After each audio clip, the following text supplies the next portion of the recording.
Facebook ads চালাচ্ছেন কিন্তু কোন অবজেক্টিভ নির্বাচন করবেন বুঝতে পারছেন না? ভুল অবজেক্টিভ নির্বাচন করলে আপনার বিজ্ঞাপনের বাজেট নষ্ট হতে পারে। আমি আজ ফেসবুক অ্যাডস এর সব অবজেক্টিভ সহজ ভাষায় বুঝিয়ে দিব।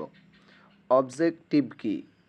অবজেক্টিভ হলো আপনি বিজ্ঞাপন দিয়ে কি ফলাফল চান সেটা মেটাকে জানানো। আপনি যদি বিক্রি চান, অবজেক্টিভ একরকম হবে। যদি ভিডিও ভিউজ চান, অবজেক্টিভ অন্যরকম হবে। অবজেক্টিভ এর ব্যাখ্যা তো আমি এখানে মার্ক করে দেখাই দিচ্ছি। অ্যাওয়ারনেসের অবজেক্টিভ আমরা কিভাবে বুঝবো, অ্যাওয়ারনেস কোন কাজে ব্যবহার করা হয় এটা আমরা কিভাবে বুঝবো, এটাই আমি সহজ ভাষায় আপনাদেরকে বুঝিয়ে দিচ্ছি। যখন আপনি চান বেশি মানুষ আপনার ব্যবসা বা ব্র্যান্ডকে জানুক, তখন অ্যাওয়ারনেস অবজেক্টিভ ব্যবহার করবেন। এরপরে আছে এঙ্গেজমেন্ট। এঙ্গেজমেন্ট কখন ব্যবহার করবেন সেই সম্পর্কে এখন বলি। ওয়েবসাইট, ল্যান্ডিং পেজ, হোয়াটসঅ্যাপ বা মেসেঞ্জারে মানুষ পাঠাতে চাইলে ট্রাফিক ব্যবহার করতে পারেন। এটা হলো ট্রাফিক গেল। এরপরে এঙ্গেজমেন্ট। এঙ্গেজমেন্টের মূলত কাজ হলো পোস্টের মধ্যে লাইক, কমেন্ট, শেয়ার, ফলোয়ার বৃদ্ধি বা ভিডিও ভিউজ করার জন্য আপনি এঙ্গেজমেন্ট অবজেক্টিভ ব্যবহার করতে পারেন। এরপরে আছে লিডসের কাজ কি? আমরা লিডসের কাজটা প্রপারলি জানব। লিডসের কাজ হলো গ্রাহকের নাম, ফোন নাম্বার, তথ্য সংগ্রহ করতে চাইলে লিডস অবজেক্টিভ সবচেয়ে কার্যকর। এরপরে আছে অ্যাপস প্রমোশন অবজেক্টিভ আমরা কোন কাজে ব্যবহার করব সেটা নিয়ে আলোচনা করব। অ্যাপস প্রমোশন হলো আপনার যদি মোবাইল অ্যাপস থাকে এবং ডাউনলোড বাড়াতে চান তাহলে অ্যাপস প্রমোশনটা আমরা করতে পারি। এরপরে হচ্ছে নিচে যে অপশনটা দেওয়া আছে এটা হলো সেলস। তো আমরা সেলস নিয়ে এখন আলোচনা করব। নিচেরটা আছে সেলস। আমাদের যারা ডিজিটাল মার্কেটিং নিয়ে কাজ করি, আমাদের মূল উদ্দেশ্য হলো সেলস করা, যারা মার্কেটিংয়ের কাজ করি। তো সেলস নিয়ে এখন অবজেক্টিভের ব্যাখ্যা করব। সেলস এটা কি কাজে ব্যবহার করা হয়? অনলাইন বিক্রি, ওয়েবসাইট পারচেজ বা কনভার্সন বাড়াতে চাইলে অবজেক্টিভ সেলস এটা আমরা ব্যবহার করতে পারি। তো ফর এক্সাম্পল হিসেবে আমি একটা উদাহরণস্বরূপ ব্যাখ্যা দিয়ে বোঝাচ্ছি। ধরুন আপনি একটা অনলাইন পোশাকের দোকান পরিচালনা করেন।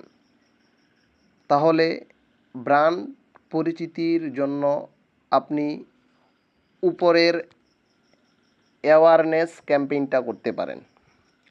দ্বিতীয় হলো ওয়েবসাইট ভিজিটর আনার জন্য আপনি ট্রাফিক অ্যাওয়ারনেসটা করতে পারেন, অ্যাডস ক্যাম্পেইন করতে পারেন।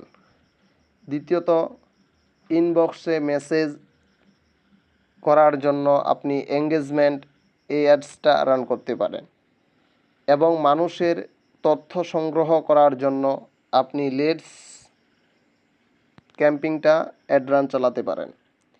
আপনার হিউজ পরিমাণে অ্যাপস আছে, এই অ্যাপসটি আপনি মানুষকে মোবাইলের মাধ্যমে ডাউনলোড করাতে চান, তাহলে আপনি অ্যাপস প্রমোশনটা চালাতে পারেন, অ্যাড রান ক্যাম্পেইন করে নিতে পারেন। নিচে দেওয়া আছে সেলস। আপনার একটা ওয়েবসাইট আছে, আপনার একটা পণ্য আছে, সেই পণ্যটি আপনি মানুষের নির্দিষ্ট কাস্টমার এবং নির্দিষ্ট গ্রাহকের কাছে আপনি সেটা পৌঁছায় দিতে চান, সেল করতে চান, তাহলে আপনি এই সেলস ক্যাম্পেইনটা করতে পারেন। তো এভাবেই মূলত একটার পর একটার কাজ। প্রথমে আপনার একটা, যদি আমি এই যে এখানে 6টা অবজেক্টিভ দেওয়া আছে, এই 6টি অবজেক্টিভের ব্যবহার সুন্দর করে আপনাদেরকে শিখিয়ে দিতে পারি, তাহলে মনে রাখবেন যে অ্যাওয়ারনেস এটা প্রথমে কী জন্য নিয়ে আসলো, এরপরে ট্রাফিক কী জন্য নিয়ে আসলো, এরপরে এঙ্গেজমেন্ট কী জন্য নিয়ে আসলো, এরপরে লিডস কী জন্য নিয়ে আসছে, এরপরে হচ্ছে অ্যাপস প্রমোশনটা কী জন্য নিয়ে আসছে, এরপরে সেলসটা কী জন্য নিয়ে আসছে। এখানে চুইস এ ক্যাম্পেইন অবজেক্টিভ। তাহলে ক্যাম্পেইন অবজেক্টিভটা আমাদের সঠিকভাবে নির্ধারণ করতে হবে আগে, যে আমরা ওটা কী চাই। এখানে দেখবেন যে অ্যাওয়ারনেস প্রথমে নিয়ে আসছে। এটার কারণ হলো আপনি মানুষকে প্রথমে আপনার একটা জিনিস আছে এটা মানুষকে জানাইতে হবে, সেই জন্য অ্যাওয়ারনেসটাকে সামনে নিয়ে আসছে। এটা জানার পরে মানুষ তা দেখবে এবং আসবে, সেজন্য এরপরে ট্রাফিকটা নিয়ে আসছে। দেখবে ভালো লাগছে কিনা এটার মধ্যে লাইক কমেন্ট শেয়ার, তারপর মানুষ করবে, সেজন্য এরপরে কি নিয়ে আসছে, এঙ্গেজমেন্টটা নিয়ে আসছে। যখন মানুষ পছন্দ করবে, লাইক কমেন্ট শেয়ার করবে, তখন এটার একটা তথ্য যেখানে লাইক কমেন্ট শেয়ার করছে সেখানে কি হবে, কাউন্ট হবে। কাউন্ট হওয়ার পরে আপনার একটা অ্যাপস আছে, সেই অ্যাপসটা আপনি মানুষকে ডাউনলোড করাতে চান এবং মানুষকে জানাতে চান, সেটার অ্যাপসটার কথা এরপরে নিয়ে আসছে। এরপরে সেলস, আপনার যখন মানুষটা প্রোডাক্ট সম্পর্কে জানলো এবং আপনার প্রোডাক্ট ভিজিট করলো, এরপরে আপনার প্রোডাক্টের মধ্যে লাইক কমেন্ট শেয়ার করলো, এরপরে আপনার প্রোডাক্টের তথ্যও তার পোস্টের নিচে চলে গেল, এবং পোস্টের নিচে লাইক কমেন্ট শেয়ার করা মানে তো আপনার সেই ব্যক্তির লিস্টটা আপনি পেয়ে গেলেন, তার নাম কি, তার ইমেল কি, তার অ্যাড্রেস কি, এটা সব কিছু পেয়ে গেলেন। এরপরে আছে নিচে সেলস। এরপরে যদি মানুষটা পছন্দ করে যে এইটা প্রোডাক্টটা কিনতে হবে, তখন এই মানুষ সেটা কী করে, পারচেস করে। তো একটার পরে একটা ক্যাম্পিং অবজেক্টিভগুলো নিয়ে আসছে, তার সাথে একটার সাথে অপর একটার কি মিল আছে।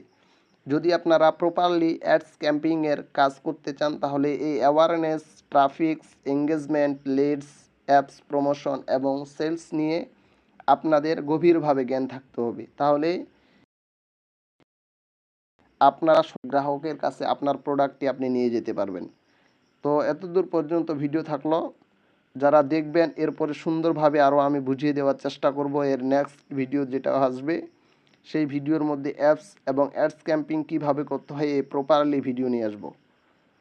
যারা এই ভিডিও দেখে অ্যাডস ক্যাম্পিংয়ের কাজ করতে চান, তাহলে আপনারা প্রপারলি আগে অবজেক্টিভগুলো জানেন, একটার সাথে একটার কী মিল, এই কাজগুলো জেনেই আপনারা অ্যাওয়ারনেস এবং অ্যাডস ক্যাম্পিংয়ের কাজগুলো শুরু করতে পারেন।